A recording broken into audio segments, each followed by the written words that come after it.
Hello, my loves, and welcome back to the Manifesting Millions podcast.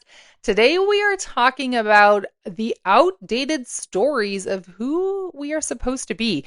I'm going to share some deeply candid insights from behind the scenes of what it is to be 42, because it's fucking weird, man. It's going to be a juicy episode, so let's get into it.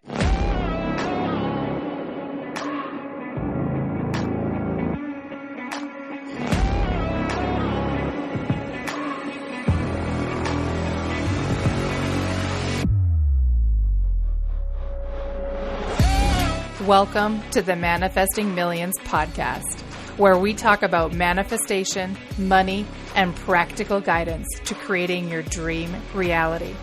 My name is Amy Van Meel, and I am an experienced coach and transformation guide, obsessed with helping you get out of your own way and create a life that blows your mind each day you wake up.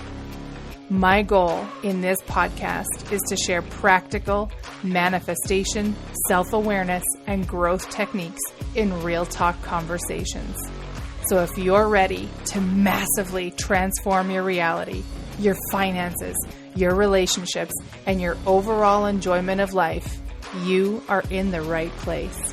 I am absolutely delighted that you're here with me today, babe. Let's get into it.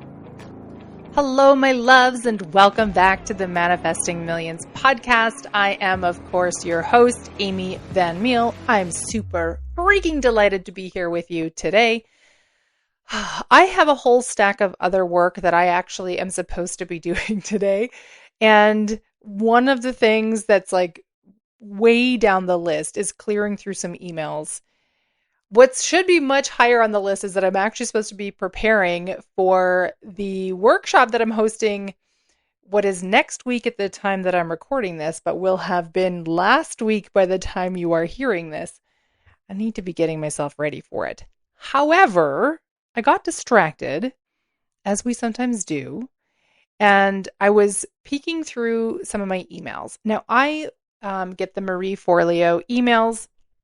I don't know if you're familiar with Marie Forleo. I have been following her content for years. I am a student of B School. I have not completed the program. And I just love how she speaks. I love how she writes.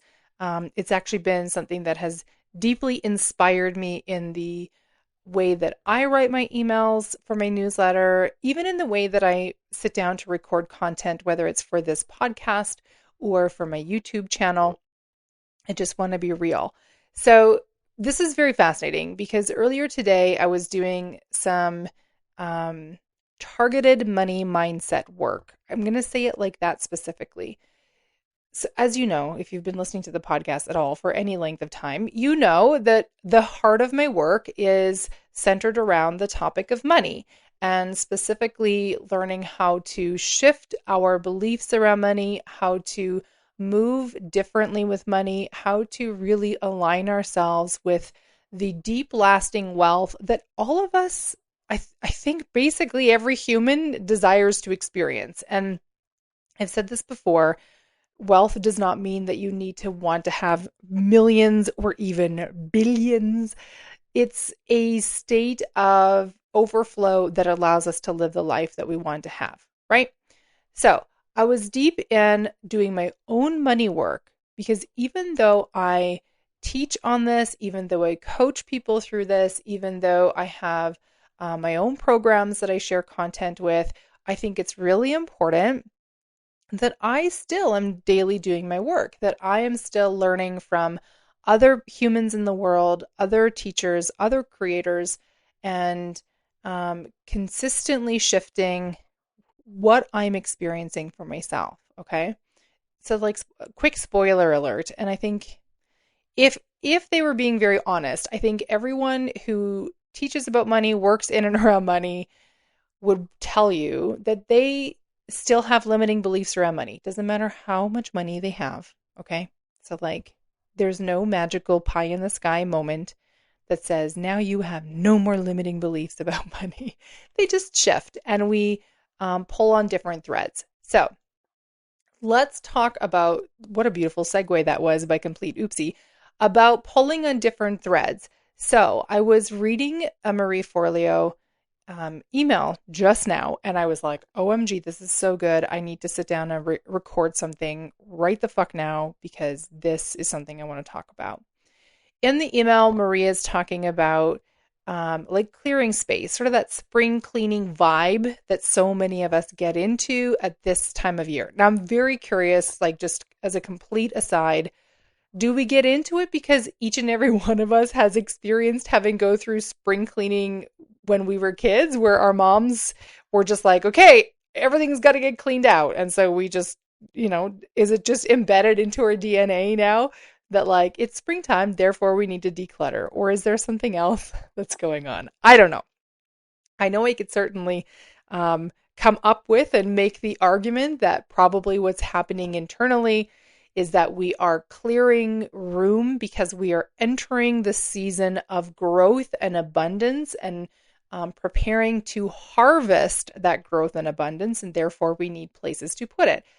Much as farmers would and still do, but would have done in the past, where you needed to clear room for like old grain or other stores, whether it could be like hay, it could be different things. You needed to clear that out to make room for the yield from the crops that are going to be coming, hopefully, in the harvest ahead of us, right?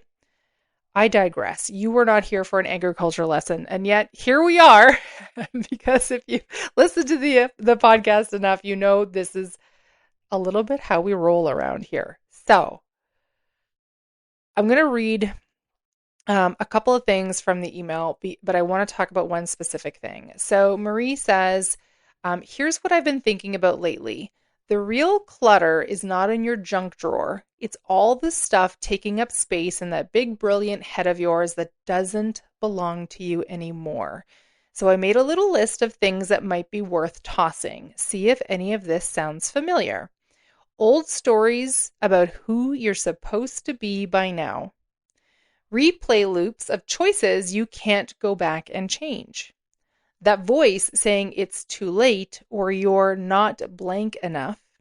Other people's expectations, opinions, or outdated advice.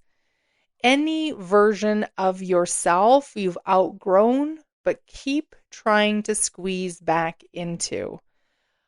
I could like talk for hours on this, and I promise you I will not. Because we have lives to lead. I still have all that work to do.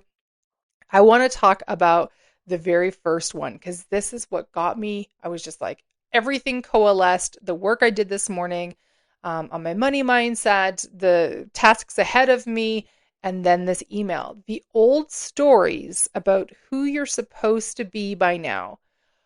Okay, something that I have found very interesting. One more slight tangent, I promise I will bring it together, is that there are so many things that I experience internally that I'm afraid to say out loud, that I think I must be the only one who feels this way, or must be the only person who like does a thing a certain way or thinks about a thing in a certain way. And then I see somebody create content on that thing and I'm like, oh my God, that's exactly how I think too. That's exactly what I've experienced. That's exactly how I feel. And to me, it feels like, how does this person know? Like, that's kind of crazy. But what I've become aware of is that really the only difference is that these people are just like putting it out there. So I want to talk about, put it out there, these old stories about who you're supposed to be by now. Because this is something that I know for myself, I have very much struggled with as I've gotten older. So I've never had an issue with my age. At no point in my life was I ever like, oh my God, I'm like turning 30 and now my 20s are over. And oh my God, now I'm turning 40 and like, oh, I'm getting so old. That has never been a thing for me. Don't know why. Can't explain it. It's just never been a thing. I've never been concerned about my age.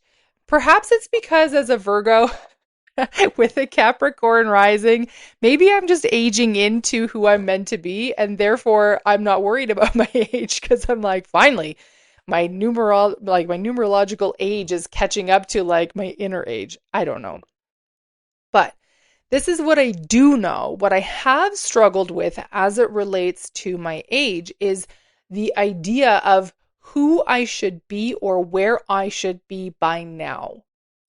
Oh my goodness, the amount of times that I have thought, fuck, Amy, you're 40 years old, you're 41 years old, like you should have been building a giant career. You should have like $500,000 in investments right now. Your bank account should look way better than this. Like you should have bought a house. What the hell is going on in your life that none of these things exist?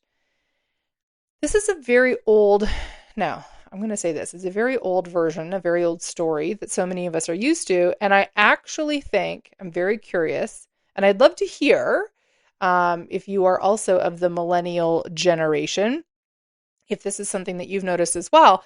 But I think that as millennials, we are the first of the generations where we were still so deeply entrenched in the story that we should be buying a house and have a successful career and have all these things. And also we're in a financial place that it was unreachable for us to do so. So my husband is 13 years older than me, which means that my husband and all of his friends that live here in Calgary near us are all from Generation X. They are all the generation before me. And I've spoken with a number of them, and all of them have said some version of, if I hadn't bought a condo, a house, or whatever when I did, I could never afford to get into the real estate market now. And I find that I'm like, well, yay that you got into it. And also so disheartening because there's been this inner battle that I'm failing at life because I'm 40 years old and don't own my own house. Now, it's very easy to say like, well, Amy, but you live in a house and like you're married. So, technically that house is half yours or whatever.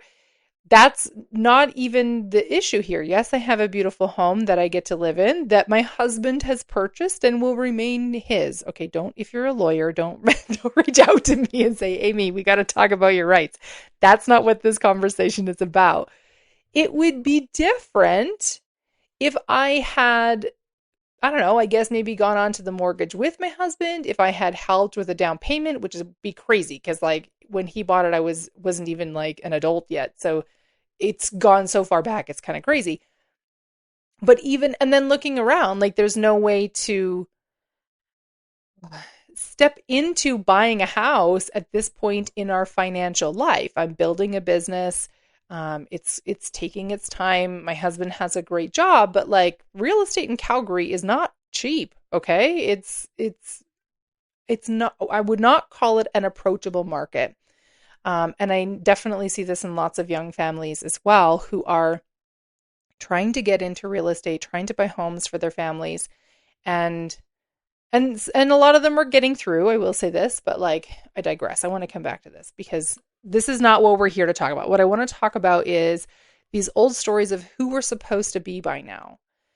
So I've been thinking about this a lot. Last week, in chronological last week from the time that I'm recording this, not the time that you're listening to this. Sorry for the time confusion, but time's all made up anyway, so it doesn't matter. Last week, I was on a ski trip with my husband and his family to Kicking Horse Mountain Resort, which is by Golden, BC, a mountain that I dreamed of skiing, but have been working my way up to be able to ski for a number of years because it's a more challenging mountain. It's more steep.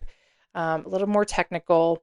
And as someone who learned how to ski in the mountains as an adult, I've really needed to build up my technique and my endurance and also, candidly, my nerve.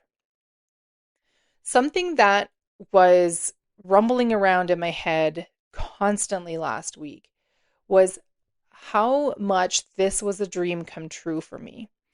To be able to ski in the mountains, to be able to ski at a resort like Kicking Horse, to stay in the fucking gorgeous Airbnb that we stayed in, to feel so at home in my husband's family, to feel so comfortable sharing. We spent like Well, they arrived on Tuesday and they left on Sunday. What is that? Like 6 days, 5 days together for the whole amount of time. Like, sorry if my family is listening to this, but if that was my family, there would be fights, there would be arguments, somebody would be in tears. And by the end of it, I would be like so frazzled. I'd be like, oh my God, I need a week to just like come back down to myself. Because the dynamics between our two families are different. To be in this space and having all of this, and we had wonderful weather. We got 30 centimeters of fresh snow followed us into the mountains. Like every single element of it was just a dream come true. The second night that we arrived, so we arrived on a Tuesday, we skied all day Wednesday. Wednesday night, we're sitting in the living room. I think most of us were there. There's a fire crackling in the hearth. There is easy jazz, like soft, quiet jazz playing in the background. And there are these giant windows in the living room that look into the forest. And there is like snow just beautifully coming down out of the sky. If it sounds like I'm making it up because it's just too fucking perfect, that is how I felt in that moment. I was like, what is happening right now? Did I stumble into a movie set somehow? Like, is there somebody on the roof ever so perfectly sprinkling snow so that it has this like just magical effect? It was amazing. And I found myself just constantly thinking, this is an actual dream come true. How is this my life? How is this what I get to experience? And what I realized was, and I think that's what really like just snapped into clarity when I read this line of old stories about who you're supposed to be by now, is that I don't think there was ever a story in my head that said I should be experiencing, this picture perfect evening in the mountains, feeling so calm and at ease and joyful with my husband's family while I'm on a ski trip. There's it all of the, how do I say this? What do I want to say? All of the narratives, I think that's what I want to say, that I have seen historically are ones of, like friction in spending so much time together. Certainly stories of friction and strife between a daughter-in-law and her mother-in-law, which is not at all the case. My mother-in-law and I are like best friends. We adore one another. I've said this many times in the podcast. It was so beyond, like there was no point in my life, I think, that I could have looked forward and said, this would be amazing. And like, if all of this comes together and somehow manifested in, which sounds crazy as someone who teaches on manifestation and talks about how to build our life and talks about how to create things. And yet this is what I was experiencing. What I've been discovering, I got to tell you, I think I've said this before on the podcast, 42 is a weird age, okay? Like it's just all of a sudden your body starts doing things differently and you're like, the fuck is going on right now? Why are things changing that I was, had kind of figured out? But like your brain is also changing, which means like your thoughts are doing weird fucking things.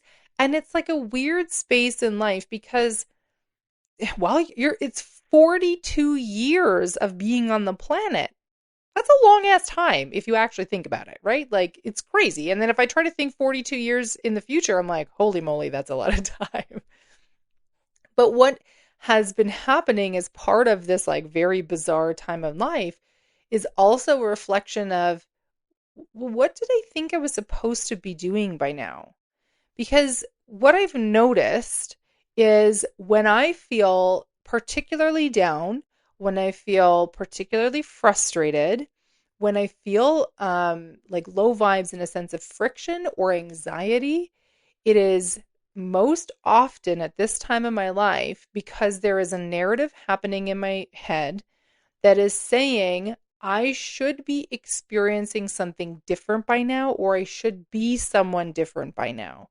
I should be a very successful I don't know, person on a corporate ladder. I should have a business that's already doing 6 or 7 figures in a year. I should have a social media following that's like 10,000 people or more, right? Like I should, I don't know, I didn't have kids. And so therefore I should have like hundreds of thousands of dollars saved. All of these things that are saying I should be this and I'm not. And something that has been coming through, this part is going to be messy, so please stay with me. And if you are still with me so far, I'm delighted. And I hope that this has been landing with you and giving you some insight.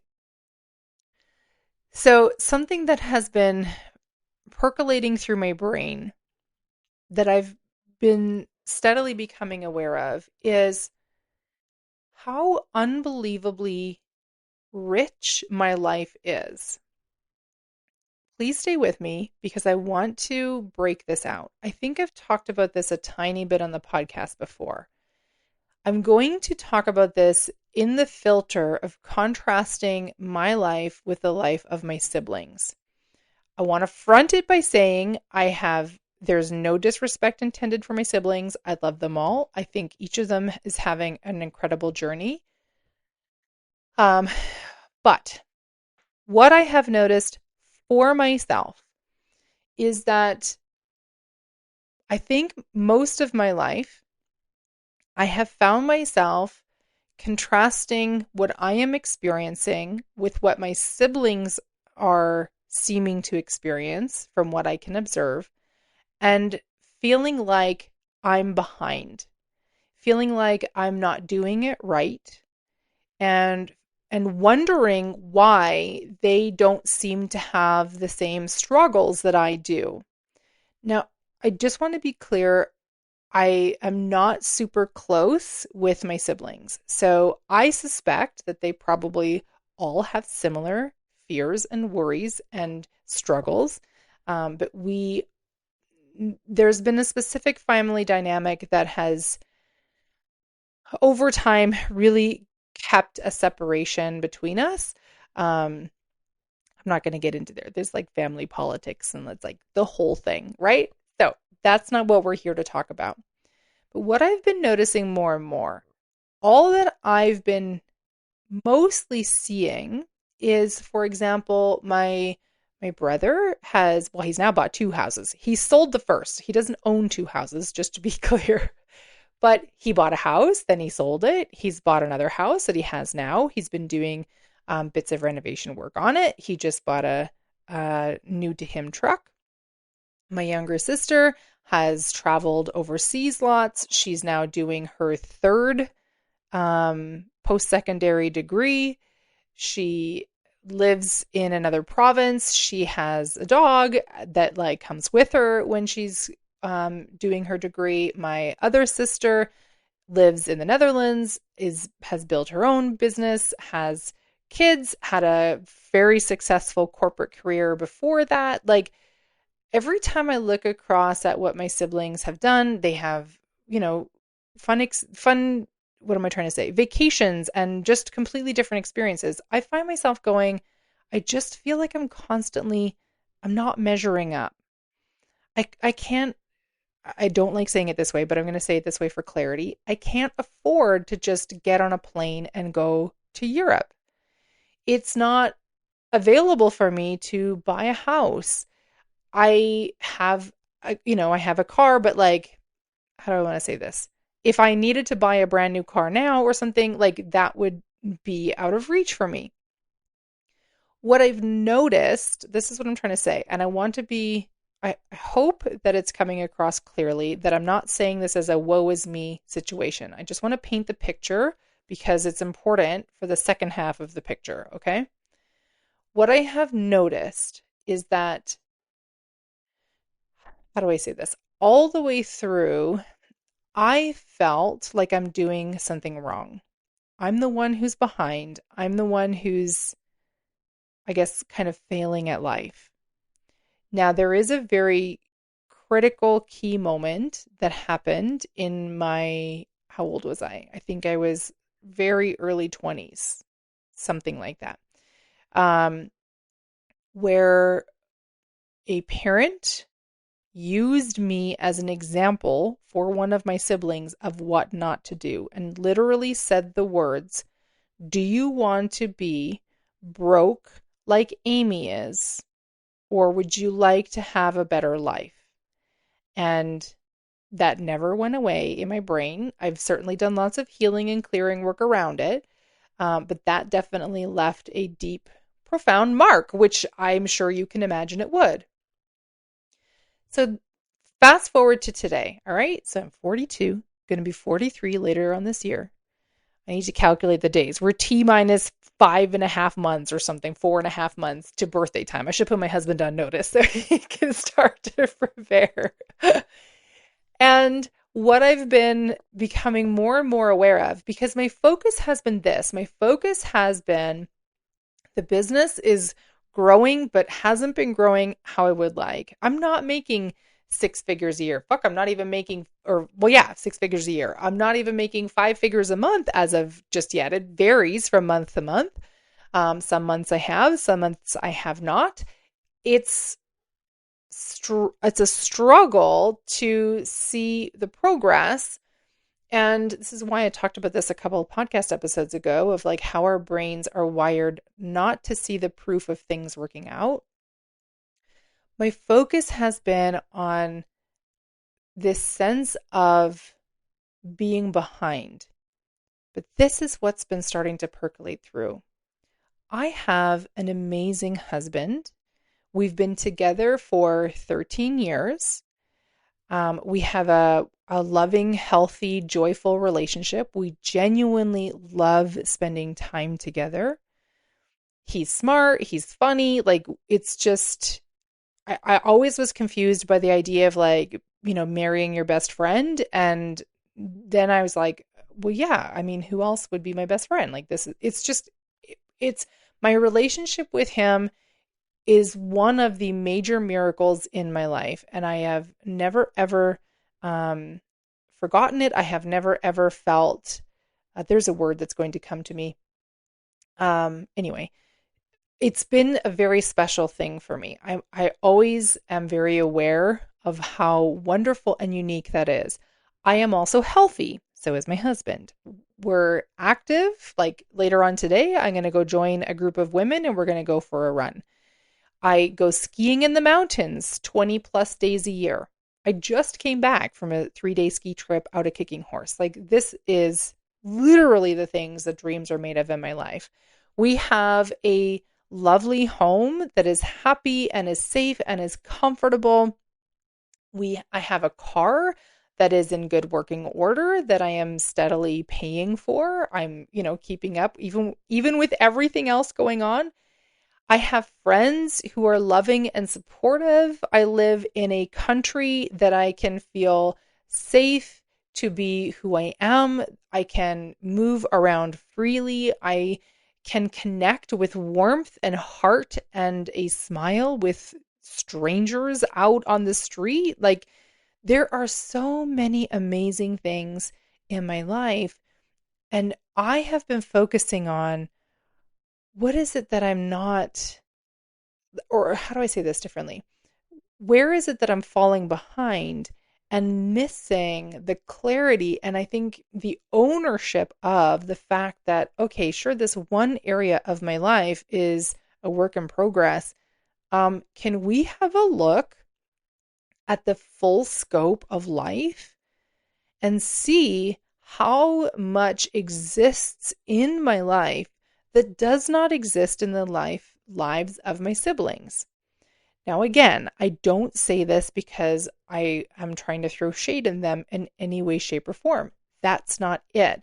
But in the context of my lived experience, that has been the easiest contrast point because, of course, all 4 of us grew up in the same household, right? We had the same parents. It's tickling at the edge of my brain of like, if maybe it was Friends, it said something like, if I could choose my own parents, I want yours. And I think it's Monica saying that about Ross's parents. because we experience our parents differently. And certainly all of my siblings and I, each of us have different experiences with both of our parents. And that has shaped us. It can't help but shape us, right, into who we are. But what I am trying to say is it is the easiest to contrast how my life has unfolded with those three humans, because those three humans had the same starting ground as I did. And those three humans are the ones I have spent the longest amount of life in contact with, right? There's nobody else in my life, with the exception of my parents, there's nobody else in my life who has been there kind of since day one, or who I've been, in contact with since day one. Two of my siblings are younger than me, so they obviously weren't there when I started breathing, but like I've been around since they started breathing.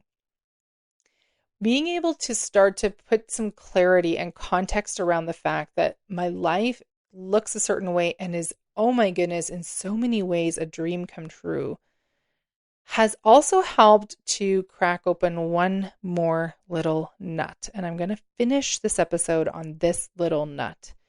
As I was sitting down with my journal this morning and I was working through my money mindset homework, something that came up was the fear of getting to have it all.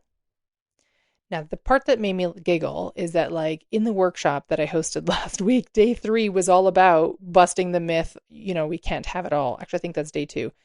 That we can't have it all, or that we don't want to have it all, even if we can have it all. But what I realized was there's this old paradigm that's still a little bit active in my brain that says, okay, so you have a wonderful husband, you're healthy, you're happy, you have a nice home, you live in a good country. That's already quite a few things. It's not okay for you to also then have a thriving business, to be financially successful, to have like big world impact. Like, listen, sister, just how much do you think that you are going to get to experience in this life? Like, maybe you need to calm down. You're being a little bit greedy. If that resonates with you, listen, we have to talk, because that shit's old. It's garbage that's getting in the way, because what a broken, fucking mistaken paradigm. Yeah, I think that's where I want to end it for today. I realize that was a little bit of a cliffhanger, but I just want to say, okay, let me add this tiny little bit, because I feel like an asshole if I'm just like, anyway, see you next week, bye. So what I want to just close us off with is, there's no reason really that we can't have healthy, loving relationships, warm, loving homes, a thriving, successful career or business, professional life, whatever that looks like, to feel supported, to feel joyful, to be in a state of continual expansion, and for that to be good. It doesn't have to be hard. I know the world likes to tell us that it needs to be hard, and oh my goodness, I got to tell you, as I was writing through my journal this morning and writing through some of the stuff that was coming up, what I was aware of in like that hazy kind of way of, oh, I vaguely remember somebody saying this. I think as a child, I was very open about my dreams and my hopes for the future, for what I could create, for what the world could be. I think I was always relatively idealistic, and very optimistic about what was possible. And I was surrounded by people who, in their own way of wanting to be caring and loving, dumped shit all over all of my dreams and intentions. So I figured out, I guess, in my own little way that, okay, well, so I guess I can have some of the things, but not all of the things. And there are things that exist in my life that are non-negotiables. It is not a negotiable thing for me to have a healthy, loving relationship with my spouse. That's not negotiable. Like that is table stakes. That is the price of entry. I want to have a wonderful, loving relationship with my spouse. And so I work at a relationship, and he does too, right? And that requires a certain amount of effort, a huge degree of vulnerability, but also a belief that says that that's okay for me. And I think I made the decision long before I was aware that that was important to me. That paired with like being healthy and having a home that is safe. Note how often I have said safe when it comes to our home. A home that is safe and is comfortable and is happy. I am willing to weather through the, rough and tumble part of building a business, the uncertainty, the unknowingness, the risks, the whatever that comes from going after a dream like building a business, like creating huge impact in the world, like helping other people like yourselves. But I am unwilling to exist in a home that feels unsafe. I'm unwilling to have a relationship that doesn't feel loving and supportive. But because I'm willing to have it in one area, what I think I've done in my own sweet little way of trying to protect myself is saying, okay, well, since life can't be everything that I want, and these things are non-negotiable, I guess this part of life is going to be the part that's going to be hard. Because it's the one part of life that I'm willing for it to be hard, right? So I want to just leave that with you. I want to just trust that exactly what was meant to come through has flowed through my mouth, into the microphone, through your speakers today. Perhaps this has cracked open a nugget of wisdom, insight, clarity, whatever for you. That would be amazing. I would certainly love to hear from you if this has been in some way, shape, or form impactful for you. And as I always say, if you haven't yet done so, please leave a review of the podcast because that would be really helpful to find more people. And share the podcast out. Like that would be just, oh my gosh, it's the most amazing thing of when we share podcasts, books, emails, social media posts of things that resonate with us. It just does so much good in the world. So I would love so much if you share this out as well. If you have not yet checked out my YouTube channel and you're kind of digging the vibe of how I talk on the podcast, you can find the YouTube channel. It's just at Amy Van Meel. It's the same handle as my Instagram and TikTok handles. I almost said that incorrectly. I share different content on the YouTube channel than I do in the podcast. So it's not like you're just going to see a video of me recording this podcast. It's a slightly different container of information because I'm playing with like communicating in different ways to find out what resonates with people. And obviously they are different platforms. So it's also a matter of like, well, what would work really well on YouTube? What might work better on a podcast? Anyway, all that to say, if you like YouTube, if you're a YouTubing person, come check out the videos on YouTube because that would also be awesome. I'm just delighted to have you here with me. So however many different ways I can connect with you, I am fucking excited to see you there. I'm excited to have you on the socials. I'm excited to see you in the downloads for the podcast. I'm excited to see you on YouTube. It's like I feel about connecting with you kind of like I do with my husband. Like on Sunday nights are always the part that I'm like, it's Sunday night again. And it's not like, oh man, it's Monday and I got to go to work tomorrow. It's like, oh man, it's Monday and you got to go to work tomorrow. Like I really like hanging out with you.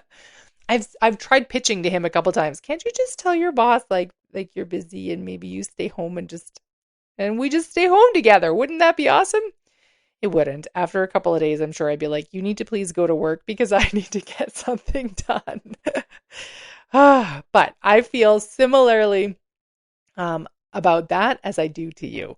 I just love hanging out with you. So thank you for being here with me.